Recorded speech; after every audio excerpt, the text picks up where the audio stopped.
Next మనం discuss చేయబోయేటటువంటి concept చాలా important concept అండి. దీని మీద టెట్ డిఎస్సిలో ఖచ్చితంగా 100% బిట్టు పడుతుంది, అనుమానమే లేదు ఇందులో. ఏంటి ఆ కాన్సెప్ట్ అనేది కనుక చూస్తే ఏంటంటే భాజనీయత నియమాలు. భాజనీయత నియమాలు అంటే ఇక్కడ మనకి డివిజిబిలిటీ రూల్స్ అని చెప్తాము. డివిజిబిలిటీ రూల్స్ అని చెప్తాము.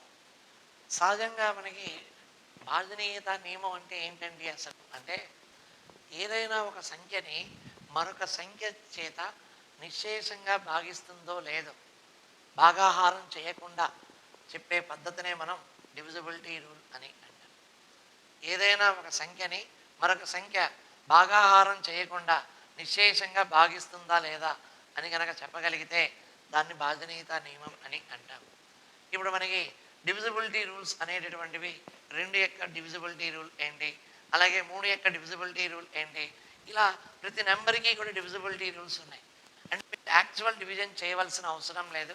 యాక్చువల్ డివిజన్ చేయకుండానే ఇచ్చిన నెంబర్ని చూసి ఇమీడియట్గా మనం అది 3తో డివిజిబుల్ అవుతుందా లేదా, లేదా 4తో డివిజిబుల్ అవుతుందా లేదా అనేది ఇమీడియట్గా చెప్పొచ్చండి.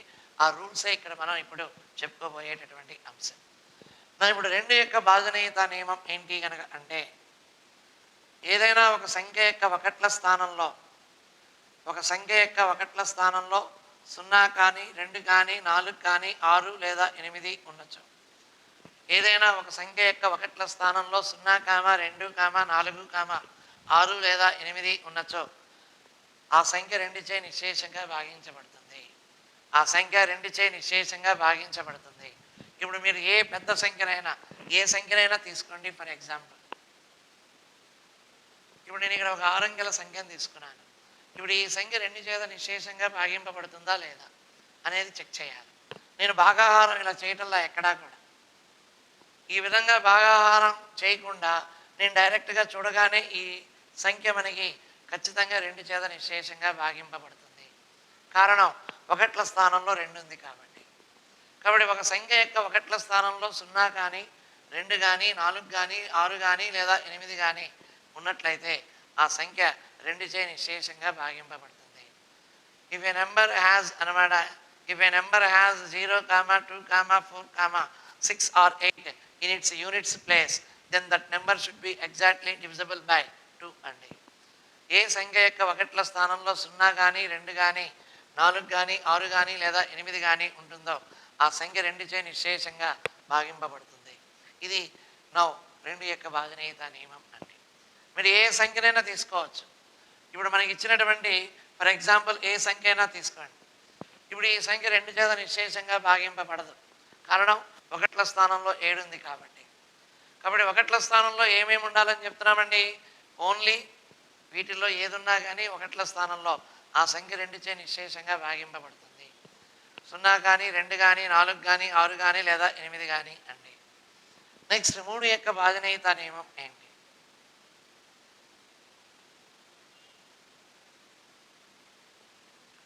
సో ఇక్కడ డివిజిబిలిటీ రూల్ బై 3 అండి.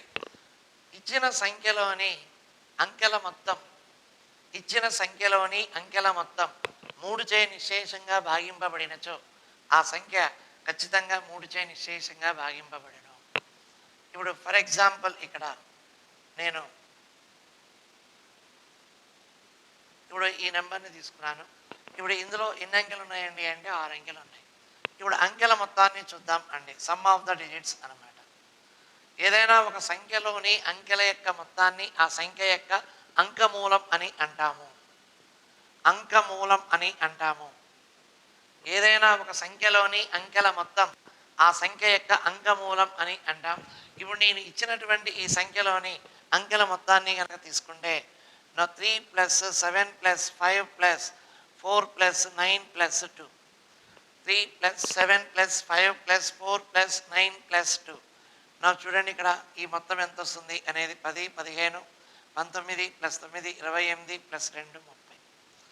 సో ఇప్పుడు 30 అనేది 3 చేత నిశ్శేషంగా భాగింపబడుతుంది కాబట్టి ఇచ్చినటువంటి ఈ సంఖ్య మనకి 3 చేత నిశ్శేషంగా భాగింపబడను. కాబట్టి ఇక్కడ 3 యొక్క భాజనీయత నియమం ఏంటంటే సింపుల్గా ఈ విధంగా మనం చెప్పుకోవచ్చండి. ద సమ్ ఆఫ్ డిజిట్స్ అన్నమాట of a given number the sum of the digits of a given number now is divisible by 3, then that number should be exactly divisible by 3 అన్నమాట. ఇప్పుడు ఇచ్చినటువంటి ఈ సంఖ్యలోని అంకెల యొక్క మొత్తం ఎంతండి అంటే 30. 30 అనేది నా 3తో ఎగ్జాక్ట్గా డివిజిబుల్ అవుతుంది. కాబట్టి therefore given number is exactly divisible by 3 అండి. ఈ విధంగా మనం 3 యొక్క డివిజిబిలిటీ రూల్ని మనం చెప్పుకోవచ్చు. నెక్స్ట్ 4 యొక్క డివిజిబిలిటీ రూల్ ఏంటి అనేది ఒకసారి అబ్జర్వ్ చేద్దాం. డివిజిబిలిటీ రూల్ బై 4 అండి. టెట్ ఆర్ డిఎస్సిలో 100% బిట్ మనకి రావడానికి ఎక్కువ అవకాశాలు ఉన్నాయి. గత ఎగ్జామ్స్లో చాలాసార్లు ఇచ్చారు. ఎలా ఇస్తాడు ప్రశ్న అనే డౌట్ కూడా మీకు రావచ్చు. ఈ క్రింది వాటిలో 3చే నిశ్శేషంగా భాగింపబడని సంఖ్య ఏది? లేదా ఈ క్రింది వాటిలో ఏంటంటే 4చే నిశ్శేషంగా భాగింపబడే సంఖ్య ఏది? ఇలాంటి రకాల ప్రశ్నలు అడుగుతూ ఉంటాడు. ఇప్పుడు నేను 4 యొక్క భాజనీయత నియమం అండి. 4 యొక్క భాజనీయత నియమం అనమాట. ఏంటంటే ఈ 4 యొక్క భాజనీయత నియమం అనేది కనుక చూస్తే, ఒక సంఖ్యలోని చివరి 2 అంకెలతో ఏర్పడే సంఖ్య 4చే నిశ్శేషంగా భాగింపబడినచో ఆ సంఖ్య పూర్తిగా 4చే నిశ్శేషంగా భాగింపబడను. ఇప్పుడు సపోజ్ ఇప్పుడు నేను ఇక్కడ ఒక 6 అంకెల సంఖ్యను తీసుకున్నాను.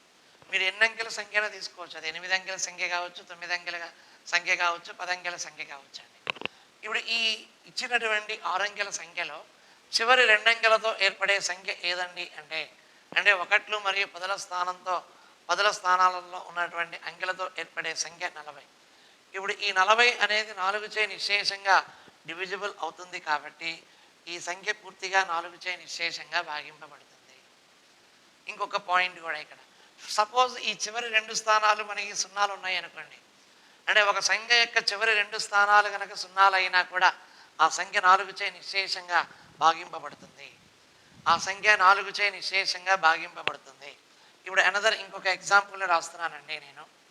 ఇంకొక ఎగ్జాంపుల్ నేను రాస్తున్నాను. ఇప్పుడు ఇక్కడ ఇచ్చినటువంటి సంఖ్య మనకి 7 అంకెల సంఖ్య అండి. ఇందులో 1, 10ల స్థానాలలో ఉన్న అంకెలతో ఏర్పడే సంఖ్య మనం తీసుకుంటే 84. ఇప్పుడు ఈ 84 అనేది 4 చేత నిశ్శేషంగా భాగింపబడుతుందా లేదా అనేది ఒకసారి చెక్ చేసుకుంటే నాకు క్లియర్గా భాగింపబడుతుంది. 4 2 4 1. కాబట్టి 84 అనేది 4చే నిశ్శేషంగా భాగింపబడుతుంది. కాబట్టి సంఖ్య పూర్తిగా 4చే నిశ్శేషంగా భాగింపబడును. సంఖ్య పూర్తిగా 4చే నిశ్శేషంగా భాగింపబడును. కాబట్టి the last 2 digits of a given number, a number formed by last 2 digits of a given number should be divisible by 4, then the entire number should be exactly divisible by 4 అన్నమాట. ఇది 4 యొక్క భాజనీయత నియమం అండి. కాబట్టి చివరి 2 స్థానాలలో సున్నాలున్నా లేదా చివరి 2 స్థానాలలో ఏర్పడేటటువంటి సంఖ్య 4చే నిశ్శేషంగా భాగింపబడిన ఆ సంఖ్య పూర్తిగా 4చే నిశ్శేషంగా భాగింపబడును. ఇది 4 యొక్క భాజనీయత నియమం అండి. అలాగే నెక్స్ట్ 5 యొక్క భాజనీయత నియమం అందరికీ కూడా తెలిసినటువంటి విషయమే. ఎందుకంటే చాలా సింపుల్గా ఉంటుంది. ఒక సంఖ్య యొక్క 1ల స్థానంలో 0 కానీ లేదా 5 కానీ ఉండొచ్చు. ఒక సంఖ్య యొక్క 1ల స్థానంలో అన్నమాట 0 కానీ లేదా 5 కానీ ఉండొచ్చు. ఆ సంఖ్య మనకి 5చే నిశ్శేషంగా భాగింపబడుతుంది అని చెప్తాము. కాబట్టి ఇక్కడ 5 యొక్క భాజనీయత నియమంలో మనం ఏంటంటే సింపుల్గా చెప్పే పాయింట్ అన్నమాట.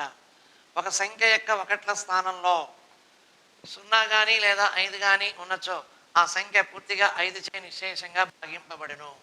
ఇప్పుడు మీరు ఏదైనా ఒక ఉదాహరణ సొంతంగా మీరు చెప్పచ్చు. 5చే నిశ్శేషంగా భాగింపబడేటటువంటి సంఖ్యకి సొంతంగా మనం ఏదైనా ఒక ఉదాహరణ ఇవ్వచ్చండి. ఇప్పుడు నేను ఫర్ ఎగ్జాంపుల్ చూడండి, ఇక్కడ ఒక సంఖ్యను తీసుకున్నాను. ఇందులో 1ల స్థానంలో ఏముందండి? 0 ఉంది. అంటే 1ల స్థానంలో కంపల్సరీగా 0 కానీ లేదా 5 కానీ ఈ రెండిట్లో ఏ అంకె ఉన్నా కూడా ఆ సంఖ్య అనేది పూర్తిగా 5చే నిశ్శేషంగా భాగింపబడుతుంది. కాబట్టి ఆ సంఖ్య పూర్తిగా 5చే నిశ్శేషంగా భాగింపబడుతుంది అని చెప్తాం.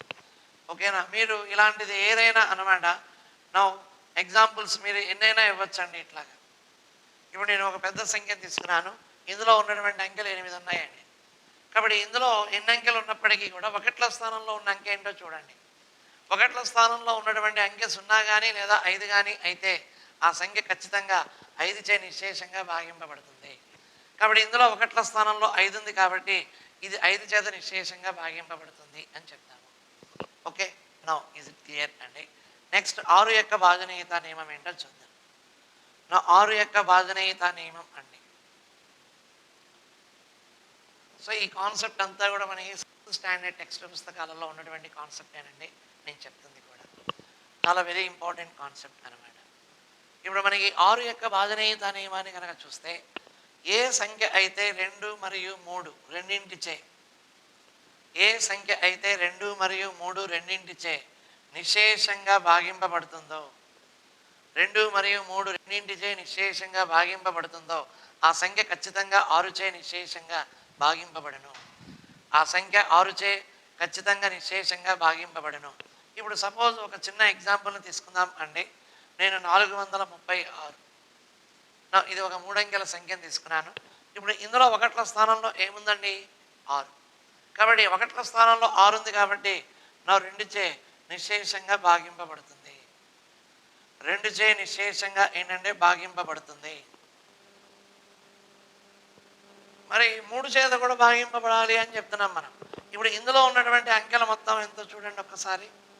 4 + 3 + 6 4 + 3 7 7 + 6 ఎంతండి అంటే 13. సో ఇప్పుడు 13 అనేది నా 3 చే నిశ్శేషంగా ఏంటంటే భాగింపబడదు. 3 చేత నిశ్శేషంగా ఏంటంటే భాగింపబడదు. అంటే ఏ ఒక్క సంఖ్య చేతనైనా భాగింపబడనట్లయితే ఖచ్చితంగా అది 6 చేత నిశ్శేషంగా భాగింపబడదు అని చెప్తాం. కాబట్టి ఇక్కడ 3 చేత నిశ్శేషంగా భాగింపబడడం లేదు 436 అనే సంఖ్య. అందువల్ల 6 చేత కూడా నిశ్శేషంగా భాగింపబడదు. కాబట్టి 2 మరియు 3 రెండింటి చేత నిశ్శేషంగా భాగింపబడే సంఖ్యలన్నీ 6 చేత నిశ్శేషంగా భాగింపబడతాయి. 2 మరియు 3 రెండింటిచే నిశ్శేషంగా భాగింపబడే సంఖ్యలన్నీ 6 చేత నిశ్శేషంగా భాగింపబడతాయి. ఇది మనం మైండ్లో పెట్టుకోవాలి. ఇక్కడ ఇంకొక చిన్న క్లారిటీ కూడా ఇస్తానండి. 2 చే భాగింపబడే ప్రతి సంఖ్య 6 చేత భాగింపబడుతుందా అంటే భాగింపబడదు. అదేవిధంగా 3 చే భాగింపబడే ప్రతి సంఖ్య 6 చే నిశ్శేషంగా భాగింపబడుతుందా అంటే భాగింపబడదు. కారణం ఏంటి అంటే ఒక చిన్న ఎగ్జాంపుల్. ఇప్పుడు 2 చే భాగింపబడే సంఖ్యలు 2 చే భాగింపబడే సంఖ్యలు ఏమేంటయ్యా అంటే 2 4 6 8 అండ్ సో ఆన్. ఇవేవి కూడా 6 చేత నిశ్శేషంగా భాగింపబడవు. కేవలం చూడండి 6 మాత్రం ఇక్కడ. ఇంకా ఇవేవి కూడా 6 చేత నిశ్శేషంగా మనకి భాగింపబడవు. అలాగే 3 చే నిశ్శేషంగా భాగింపబడే సంఖ్యలు 3 చే నిశ్శేషంగా భాగింపబడే సంఖ్యలు ఏమేంటి మనకి అంటే ఇక్కడ 3, 6, 9, 12 అండ్ సో ఆన్. ఇప్పుడు ఇవన్నీ మరి 6 చేత నిశ్శేషంగా భాగింపబడతాయా అంటే భాగింపబడవు అని చెప్తున్నాను. కేవలం చూడండి 6 భాగింపబడుతుంది, 12 భాగింపబడుతుంది, కానీ మిగిలినవి మనకి ఏంటంటే 6 చేత నిశ్శేషంగా భాగింపబడవు. అయితే 6 చే నిశ్శేషంగా భాగింపబడే 6 చే నిశ్శేషంగా భాగింపబడే ప్రతి సంఖ్య భాగింపబడే ప్రతి సంఖ్య ఖచ్చితంగా 2 మరియు 3 రెండింటి చేత ఏంటంటే భాగింపబడుతుంది. ఎందుకని అంటే ఇక్కడ 6 యొక్క కారణాంకాలు ఏంటంటే 2 మరియు 3 కాబట్టి. అంటే ఒక సంఖ్య యొక్క ఏంటంటే కారణాంకాల చేత కనుక భాగింపబడేటటువంటి ప్రతి సంఖ్య అన్నమాట. ఆ సంఖ్య చేత కూడా మనకి ఏంటంటే భాగింపబడుతుందా లేదా అనేది మనం గుర్తుపెట్టుకోవాలి. ఇప్పుడు నేను ఇక్కడ 6 చే భాగింపబడే ప్రతి సంఖ్య 2 చేత 3 చేత అంటే దాని కారణాంకాల చేత కూడా నిశ్శేషంగా భాగింపబడుతుంది అని చెప్తున్నాను. ఒక సంఖ్య చేత భాగింపబడేటటువంటి ప్రతి సంఖ్య దాని కారణాంకాల చేత కూడా నిశ్శేషంగా భాగింపబడుతుంది. ఈ పాయింట్ బాగా మనం మైండ్లో గుర్తుపెట్టుకోవాలి. మళ్ళీ ఇంకోసారి చెప్తున్నానండి. ఒక సంఖ్య చేత భాగింపబడే ప్రతి సంఖ్య దాని కారణాంకాల చేత కూడా ఖచ్చితంగా నిశ్శేషంగా భాగింపబడుతుంది. ఓకే, ఇది నా నెక్స్ట్ మనకి 7 యొక్క భాజనీయత నియమం కూడా ఉంది. అయితే మన టెక్స్ట్ పుస్తకాలలో ఎక్కడా కూడా 7 యొక్క భాజనీయత నియమాన్ని ప్రస్తావించలేదు. మరి మన టెక్స్ట్ బుక్లో లేదు కాబట్టి 7 యొక్క బాధనీయత నియమం లేదా అంటే ఉందండి. అయితే అది నేను చెప్తాను. బట్ ఏంటంటే మనం చివరిలో చూద్దాం 7 యొక్క బాధనీయత నియమాన్ని. సో నెక్స్ట్ ముందు మళ్ళీ 8 యొక్క బాధనీయత నియమం ఏంటి అనేది చూద్దాం. 8 యొక్క బాధనీయత నియమం అండి. 8 యొక్క బాధనీయత నియమం ఏంటి అనేది కనుక చూస్తే ఇక్కడ ఒక సంఖ్యలోని చివరి 3 అంకెలతో ఏర్పడే సంఖ్య 8 చే నిశ్శేషంగా భాగింపబడినచో ఆ సంఖ్య పూర్తిగా 8 చేత నిశ్శేషంగా భాగింపబడుతుంది. A number formed by last 3 digits of a given number should be exactly divisible by 8. That number should be divisible by 8 అన్నమాట. ఒక సంఖ్యలోని చివరి 3 అంకెలతో ఏర్పడే సంఖ్య 8 చే నిశ్శేషంగా భాగింపబడినచో ఆ సంఖ్య పూర్తిగా 8 చే నిశ్శేషంగా భాగింపబడుతుంది అని చెప్తున్నాను. ఒక చిన్న ఎగ్జాంపుల్ని ఇక్కడ మీరు గమనించండి. నేను ఒక చిన్న ఎగ్జాంపుల్ని రాస్తున్నానండి. ఇక్కడ ఒక 7 అంకెల సంఖ్యని ఇక్కడ నేను రాయడం జరిగింది. ఇప్పుడు ఈ సంఖ్యలో చివరి 3 అంకెలతో ఏర్పడ్డ సంఖ్య ఏంటండి అంటే నా చివరి 3 అంకెలతో ఏర్పడ్డ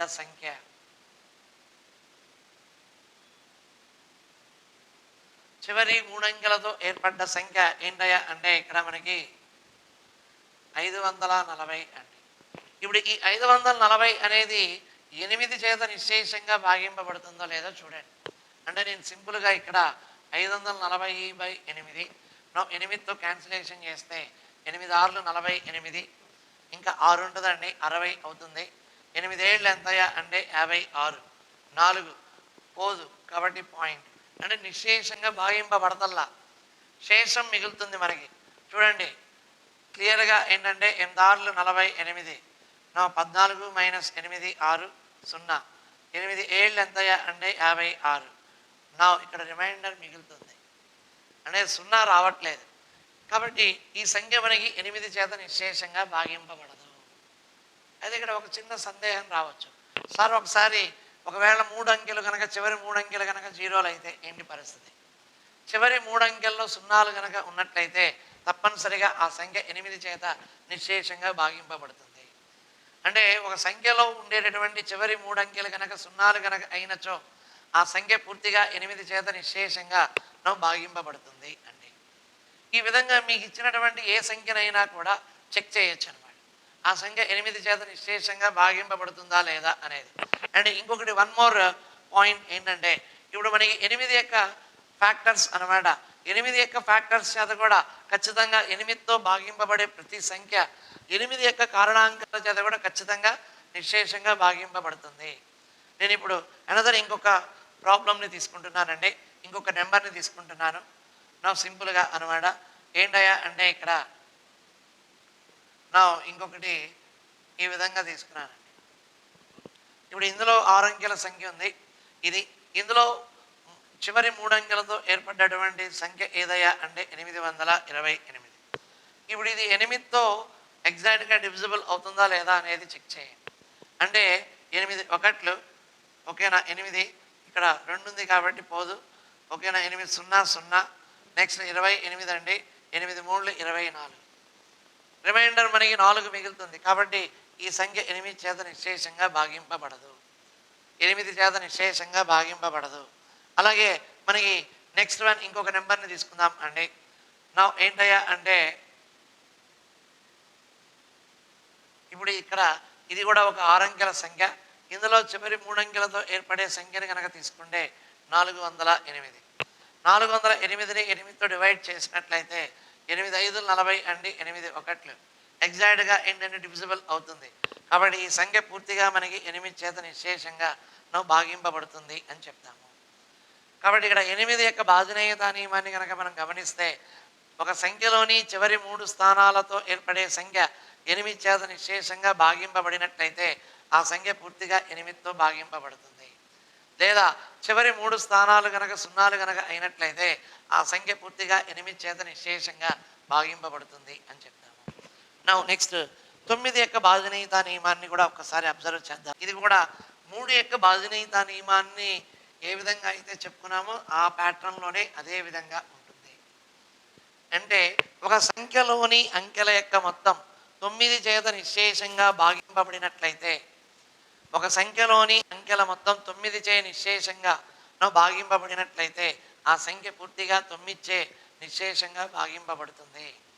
The sum of the digits, if the sum of the digits of a given number is exactly divisible by 9, then that number should be exactly divisible by 9 అండి. ఒక చిన్న ఉదాహరణ కూడా అబ్జర్వ్ చేద్దాం అండి. ఇక్కడ 9 యొక్క భాజనీయత నియమానికి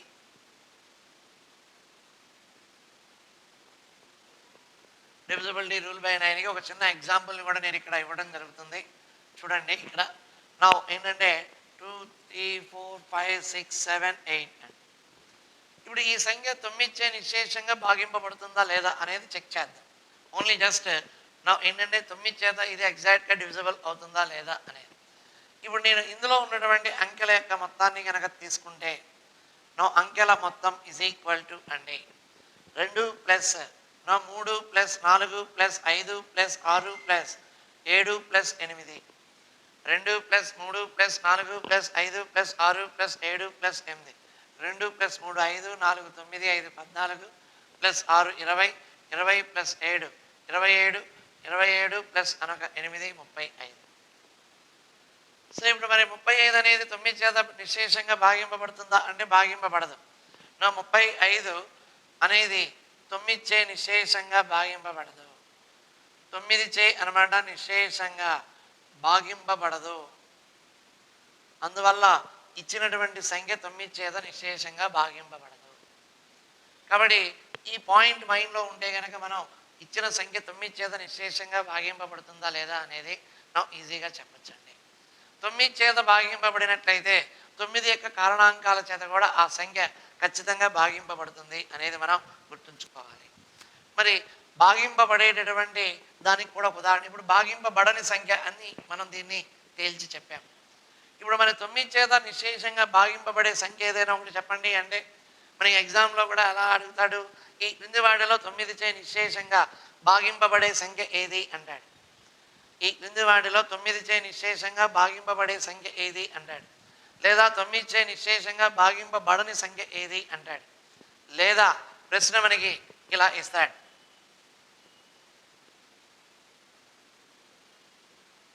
3, 4, x 2, 3, 5, 8 అనే సంఖ్య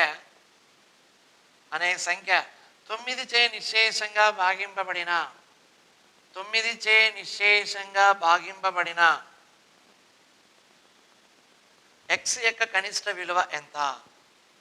నా x యొక్క కనిష్ట విలువ ఎంత అని ఇలా కూడా అడగచ్చు. ఈ మధ్య కాలంలో ఏంటంటే ఎక్కువగా భాజనీయత నియమాల మీద ప్రశ్నలు ఇలా అడుగుతూ ఉన్నాడు. మన టెట్ ఎగ్జామ్లో కానీ అదేవిధంగా డిఎస్సిలో కానీ మన ఈ ప్రశ్న ఏమిచ్చాడండి ఇక్కడ అంటే నా ఈ నెంబర్ ఎగ్జాక్ట్లీ డివిజిబుల్ బై 9 అని ఇచ్చేసాడు. ఎగ్జాక్ట్లీ డివిజిబుల్ బై 9 అని ఇచ్చాడు. అలా ఎగ్జాక్ట్గా డివిజిబుల్ కనుక అయితే ఎక్స్ అనే ప్లేస్లో ఉండాల్సినటువంటి అంకె ఏది, ఇది మనం కనుక్కోవాలి. ఇప్పుడు ఇందులో ఉన్నటువంటి అంకెల మొత్తం ఎంతో చూడండి ఒక్కసారి. అంటే 3 + 4 + x ప్లస్ 2 + 3 + 5 + 8. ఇప్పుడు 8 + 5 13, 13 + 3 16, 2 18, 18 + 4 22, 22 + 3 25 ప్లస్ ఎక్స్. సో ఇప్పుడు 9 చేత నిశ్శేషంగా భాగింపబడుతుంది అంటున్నాడు కాబట్టి 9 యొక్క గుణిజాలలో ఖచ్చితంగా ఒక నెంబర్ వీడి యొక్క మొత్తం అయి ఉండాలి. అంటే ఇప్పుడు మనకి 9 గుణిజాలు ఏంటంటే 9, 18, అలాగే 27, 36, 45 అలా. ఇప్పుడు మనకి చూడండి 25 + x అనేది దేనికి దగ్గరగా ఉందండి అంటే 27కి దగ్గరగా ఉంది. అంటే ఎక్స్ ప్లేస్లో ఎంత ఉంటే ఇప్పుడు ఈ సంఖ్య 9 చేత నిశ్శేషంగా భాగింపబడుతుంది, ఖచ్చితంగా 2 అయి తీరాలి. అందువల్ల ఎక్స్ యొక్క కనిష్ట విలువ ఈజ్ ఈక్వల్ టు మనకి ఎంతండి అంటే 2 అవుతుంది. ఇలా కూడా మనకి ఈ మధ్య టెట్ డిఎస్సీలలో ప్రశ్నలు అడుగుతూ ఉన్నాడు. కాబట్టి ఇది మైండ్లో బాగా గుర్తుపెట్టుకోవాలి. భాజనీయత నియమాలు కనుక మనం కనుక కరెక్ట్గా మైండ్లో కనుక పెట్టుకుంటే ఖచ్చితంగా ఒక బిట్ గ్యారంటీగా వస్తుంది, అందులో ఎటువంటి అనుమానం లేదు. నెక్స్ట్ 10 యొక్క భాజనీయత నియమం ఏంటో ఒకసారి చూద్దామండి. ఇది చాలా సింపుల్, అందరికీ తెలిసిందే కూడా. ఏ సంఖ్య యొక్క ఒకట్ల స్థానంలో సున్నా మాత్రమే ఉంటుందో, ఏ సంఖ్య యొక్క ఒకట్ల స్థానంలో సున్నా మాత్రమే ఉంటుందో ఆ సంఖ్య ఖచ్చితంగా 10చే నిశేషంగా భాగింపబడుతుంది. ఆ సంఖ్య ఖచ్చితంగా 10చే నిశేషంగా ఏంటంటే భాగింపబడుతుంది. ఓకేనా? కాబట్టి 10చే నిశేషంగా భాగింపబడాలి అంటే ఆ సంఖ్య యొక్క ఒకట్ల స్థానంలో 0 మాత్రమే ఉండాలి. ఇంకా ఏ అంకె ఉన్నా కూడా అది 10చే నిశేషంగా భాగింపబడదు. If the units digit of a given number should be 0, then that number should be exactly divisible by 10 అండి. ఒక సంఖ్య యొక్క ఒకట్ల స్థానంలో కేవలం 0 మాత్రమే ఉన్నచో ఆ సంఖ్య 10చే నిశేషంగా భాగింపబడుతుంది. ఇప్పుడు ఫర్ ఎగ్జాంపుల్ నేను ఇక్కడ ఈ విధంగా ఒక సంఖ్యను రాశాను. ఇప్పుడు ఇది ఖచ్చితంగా 10 చేత నిశేషంగా భాగింపబడుతుంది అని చెప్తున్నాను. ఎందుకని అంటే ఒకట్ల స్థానంలో 0 ఉంది కాబట్టి. కాబట్టి ఏ సంఖ్య యొక్క ఒకట్ల స్థానంలో 0 ఉంటుందో ఆ సంఖ్య ఖచ్చితంగా 10 చేత నిశేషంగా భాగింపబడుతుంది అనేది మనం ఇక్కడ గమనించాలి. Okay, clear. నెక్స్ట్ 11 యొక్క భాజనీయత నియమం అండి. ఇది చాలా ఇంపార్టెంట్. మనకున్నటువంటి భాజనీయత నియమాలన్నింటిలోకెల్లా ఇది ఒక స్పెషల్ కేస్ అండి. అందుకనే మనకి టెట్ డిఎస్సీలలో దీని మీద ప్రశ్న ఎక్కువగా ఇస్తూ ఉంటాడు.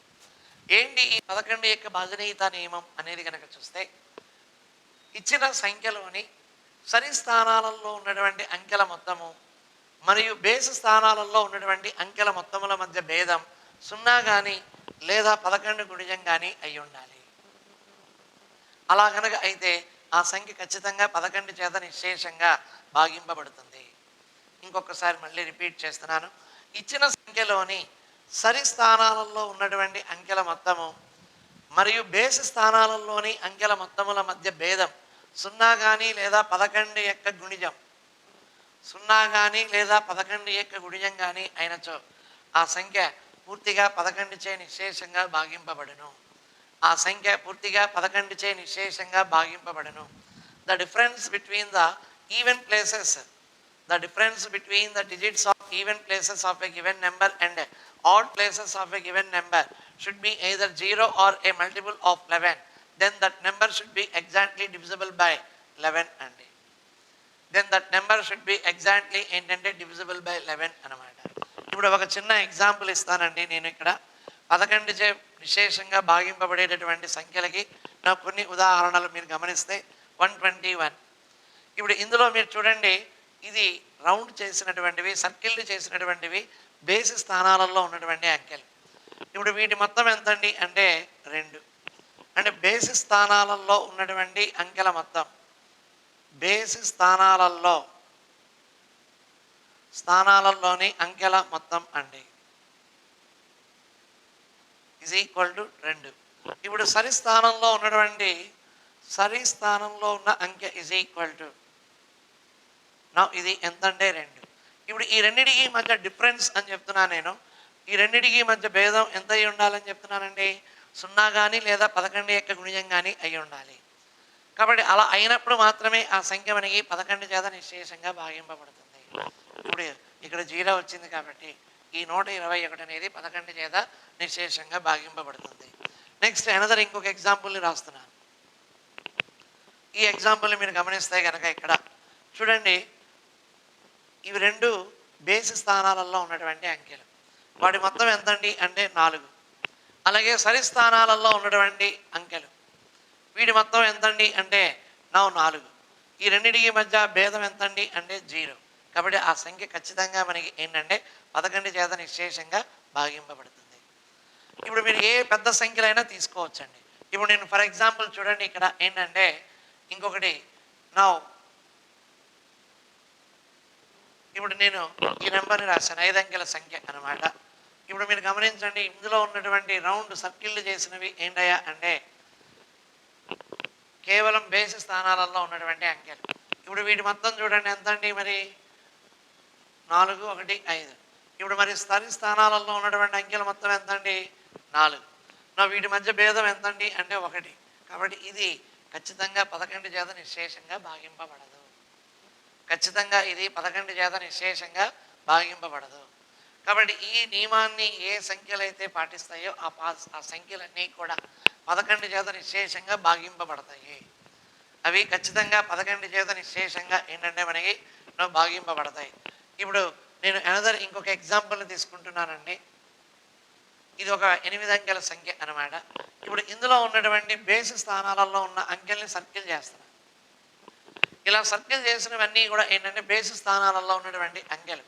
అంటే 2 + 4 + 3 + 1. ఇప్పుడు చూడండి ఎంతండి అంటే 6, 9, 1, 10. అలాగే ఇప్పుడు మరి సరి స్థానాలలో ఉన్నటువంటి అంకెల మొత్తం అనమాట. అంటే 1 + 3 + 4 + 2. ఇక్కడ కూడా ఎంతండి అంటే 10. ఇప్పుడు ఈ రెండింటికి మధ్య డిఫరెన్స్ కనుక తీసుకుంటే కనుక ఖచ్చితంగా 0 వచ్చింది. ఖచ్చితంగా మనకి ఏంటంటే 0 రావడం జరిగింది. కాబట్టి ఈ నెంబర్ ఎగ్జాక్ట్గా ఏంటంటే డివిజిబుల్ బై 11. ఇప్పుడు సింపుల్గా ఒక షార్ట్ కట్ అనమాట. ఏంటి అదేది కనుక చూస్తే నా XYYZ ఈ రూపంలో ఉన్న సంఖ్యలన్నీ కూడా 11 చేత నిశ్శేషంగా భాగింపబడతాయి. అలాగే XYZ ZYX ఇలాంటి అన్ని నెంబర్స్ అనమాట.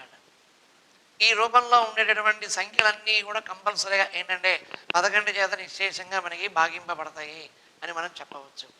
ఇప్పుడు మీరు నెక్స్ట్ వన్ ఏంటంటే నా XYZW అలాగే WZYX అండి. మీరు గమనిస్తే మనకి నెంబర్ సిస్టంలో వీటికి కూడా ఒక పేరు ఉందండి. అంటే ఒక సంఖ్యలోని కుడి నుంచి అంకెల్ని కనుక రాసిన ఏర్పడే సంఖ్య, ఎడమ నుంచి కుడికి రాసిన ఏర్పడేటటువంటి సంఖ్య ఒకటే కనుక అయితే వాటిని మనం పాలిండ్రోమ్ నెంబర్స్ అని అంటాము. వాటిని మనం ఏమంటామండి అంటే పాలిండ్రోమ్ నెంబర్స్ అని అంటాము. ఇప్పుడు ఉదాహరణగా వీటికి నేను 121 మీరు ఎట్ నుంచి ఎట్ రాసినా కూడా అదే నెంబర్ ఏర్పడుతుంది. అదేవిధంగా నెక్స్ట్ వన్ ఏంటయ్యా అంటే నౌ 1331 ఇది కూడా మనకి పాలిండ్రోమ్ నెంబర్ అనమాట. మీరు కుడి నుంచి ఎడమ వైపుకి రాసినా అదేవిధంగా ఎడమ నుంచి కుడి వైపుకి రాసినా సేమ్ అదే నెంబర్ అండి. ఇలా మీరు ఎన్నైనా రాయొచ్చు అనమాట. ఇలా ఎన్నైనా రాయొచ్చు. కాబట్టి ఈ ప్యాటర్న్లో ఉండేటటువంటి ఏ నెంబర్ అయినా కూడా ఖచ్చితంగా మనకి 11 చేత నిశ్శేషంగా భాగింపబడుతుంది అని చెప్తాము. ఓకే, ఇది క్లియర్ అండి. ఇంకా చివరిగా మనం ఇందాక ఒకటి 7 డివిజిబిలిటీ రూల్స్లో మనకి 7 యొక్క భాజనీయత నియమం ఒకటి అబ్జర్వ్ చేద్దామండి.